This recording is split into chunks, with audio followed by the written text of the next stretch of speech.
Hey, what's up, everybody? Welcome back to the YouTube channel for Peacefully Wired. My name is Matt, aka Peacefully Wired. And let me just clip this microphone to my hoodie string here. Make sure it's on. It is? Okay, perfect.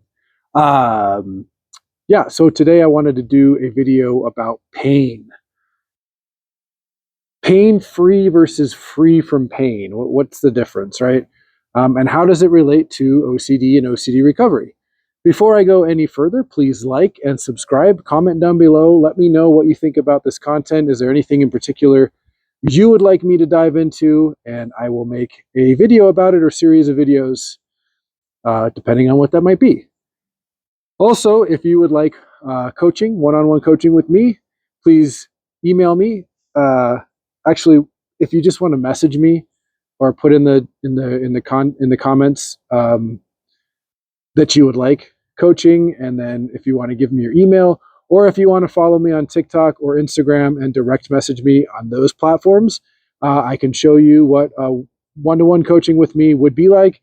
And we're also building an online community that's going to be launching most likely towards the end of February, where I'm going to have all the content to help you guys recover from OCD, teach you what you need to do, and then you guys can teach each other and cheer each other on and be each other's advocates. So yeah, so into the video. Pain free versus free from pain. What's the difference? Well, there's no such thing as pain free, okay? And we know this because pain exists in the body as no matter what you're doing, right? Whether you're young, old, you're gonna do something. You're gonna twist your ankle. You're gonna sprain a wrist. You're gonna pull your back. You're gonna pull muscle, right? As you get older, these things become more prevalent. You become more prone to injuries, to having things happen, right? Knee pain, joint pain, back pain, neck pain, shoulder pain, jaw pain, whatever it is.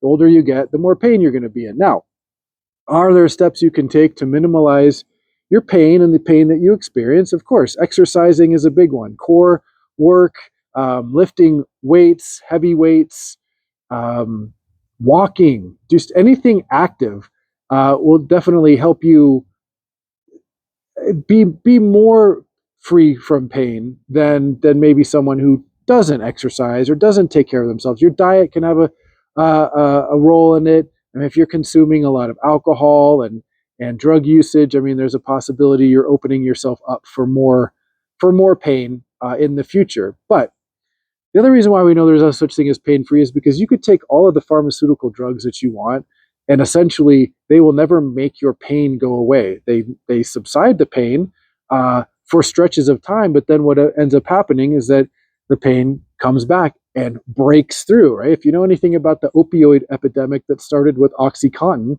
you'll know that OxyContin was touted as this super miracle drug that took away pain. And then what ended up happening is the more and more people took it and needed to take it and didn't do anything about their underlying issues, right? They didn't do anything about their diet. They didn't exercise more. They basically kept living the same life. And they also didn't change their beliefs about pain. And so pain would start, the pharmaceutical companies coined this term breakthrough pain, which is essentially just what pain does, right? If you take medicine and you put a Band-Aid over it, which is essentially what taking a pain medication is, especially for chronic pain, right? Chronic pain due to whatever. I have back pain that I've had since I was a young boy, okay? I was 10 years old. I pulled my back out. I tore the thoracic muscle that's like attached to your spine. It has everything to do with your posture, and since that time, I've struggled with posture, sitting up straight, and my back hurts frequently. It comes and goes. Okay, so for chronic pain, the pain will always break through because it's always going to be there from whatever it is. Traumatic events. If you're someone who has had cancer and you went through chemotherapy, right? If you've had back surgery or any major surgery, there's a good chance that the pain that you have and experience from that is going to last probably for the rest of your life, right? My wife had foot surgery and had some metal plates put into her foot, and she has pain to this day. She's probably going to have pain for the rest of her life due to that implant, so to speak, right? So if you're dealing with chronic pain, like pain from something, pain from like a surgery or a broken limb or a sprained wrist or a cut or something like that, obviously, right? You could take some pain medication for it. The pain subsides, the wound heals, whatever heals, and you go on and you don't have to deal with that pain. But again, as you get older, you will deal with pain more and more, and pain will become more chronic. And so, how do we live with it, right? How do we live with chronic pain without letting it ruin our lives? Okay. And how does that relate to OCD recovery? Well, they're very, very similar. Okay. So, within about the last year, year and a half, I've started to change my belief about pain. Okay. I used to have a really hardcore belief, an irrational belief that pain was ruining my life. Anytime my back would hurt for any reason, I got very upset, very frustrated. I wanted it to go away super, super quick, really badly, wanted to get rid of it, made me frustrated, angry, right? Why is this happening? This isn't fair. This is having this pain is ruining my day. It's keeping me from enjoying my life. And I would try to do things like roll on, if you've ever seen those like back pads, we have them. They're kind of like pool noodles, you have in the pool, but they're smaller, and you can roll your back on them, roll different parts of your body on them, and it's supposed to like soften up the tissue. And I would do stuff like that. I would do all sorts of stretches, take ibuprofen, take aspirin. I smoked a lot of weed, did a lot of drinking, so all that stuff I tried to get to side. I even started taking kratom at one point for back pain. And throughout my recovery journey, I started learning basically OCD is a belief disorder, and you have to change your beliefs about anxiety, frustration, anger, okay, how OCD affects you in your life and how you let it affect you, and changing the belief and the way you behave towards it, right? And so I started applying those things to pain in my back specifically.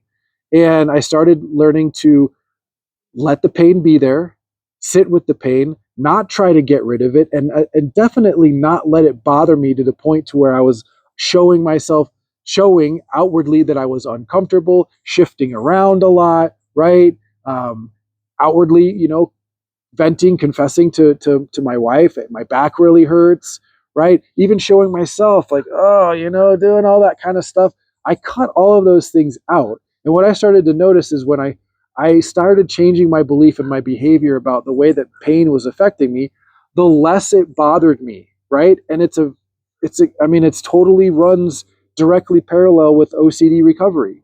The less you let how OCD impacts you, the feelings, the anxiety, the thoughts, the less you allow that to impact you and the less you behave outwardly towards it, whether that be complaining, showing it, right? I've done content about showing your OCD, slumping your shoulders, angry, frustrating, outbursts, whatever it might be. This is unfair. Having that mentality, if you bring that down and start to change that belief and that behavior, you'll notice that you'll start to gain some freedom from OCD. It's not total freedom because there's other things that you have to do, but that's a huge thing. So I started changing my belief about how pain was impacting my life, and moving away from this is ruining my life and ruining my day or whatever, and just letting it be there and doing whatever it is that I'm doing while my back's in pain. And what I noticed was that instead of the back pain that I would have all day long, because basically I wanted it to go away so bad and I was complaining about it, venting about it, trying to do all I could, focusing on it, stretching, doing these little moves like this. Anything I could do to alleviate that made it 10 times worse. And when I started to take my my focus off of it basically, and then I started changing my beliefs to, it's I might have this back pain forever, and is it really ruining my day? No, it's inconvenient, and it's frustrating and it hurts, but it's definitely not ruining my day. I'm ruining my day by throwing a fit about it, by being really frustrated about it, by getting angry, by complaining to my wife. I'm ruining my day. Okay? And you can definitely apply this to your OCD recovery, because essentially a lot of your behavior is on you. It's not OCD's fault if you get triggered and you go down and spiral. That's your choice. You have control over that. I know it feels like you don't, but you absolutely 100% do. And when you can start to change your behaviors and change your relationship with OCD and with pain, you can live free from OCD. Not OCD free because it's a brain disorder, right? Free from pain, not pain free, because likely the pain that I have in my back, I've had since I was 10 years old. I will probably have it for the rest of my life. Now, are there things I could probably go and do? Maybe I could do some physical therapy, of course. Are there certain stretches and things I could do? Absolutely, I could. And I do. I exercise every day and I do stretches and I do things, but I don't do them to get rid of the pain. It's just a maintenance type of a thing, so to speak. And I don't want you to think about, I want to do maintenance on OCD, because we want to get you to a point to where you don't have to do any maintenance, to where OCD essentially is like a pain that you experience maybe from time to time, but you don't even, it's not even, it's just something that's a part of you, and it's not something that you give any really attention to at all. So you kind of live basically free from OCD, free from pain, right? I'm not pain free, because I most likely will have back pain. I might get joint pain later on, which I do have from time to time, but I know that it's just inevitably that lives in the body because it's a part of being a human being. And if you have OCD, you have a brain disorder. So OCD is just part of you, but hopefully you can get to a point to where it is part of you, but you virtually live free from OCD. And, and, you know, related to that, living free from pain, meaning pain doesn't have a hold over you. It's not dictating your life. It's not ruining your life. It's not ruining your time. It's not making you avoid things. It's not making you avoid life. You understand that it's there, but you're doing your life anyways. And so that's the best way I can explain being free from pain versus pain free, how to deal with pain, essentially by changing your belief about it and changing your attitude and your behavior about how you allow it to affect you. And if you can live free from pain, then you can definitely live free from OCD. There's other things, obviously, that you have to do in there, and if you want to know how to do those things, like I said, please message me, TikTok, Instagram, at Peacefully Wired. I don't particularly want to give out my email here, but if you want to message me, I will. You can give me your name and your email, and I will email you, and I will show you what working with me would look like. All right. Thanks for watching, guys. Again, please subscribe, like, comment, let me know what you think about the content, and I'll see you on the next one. Bye.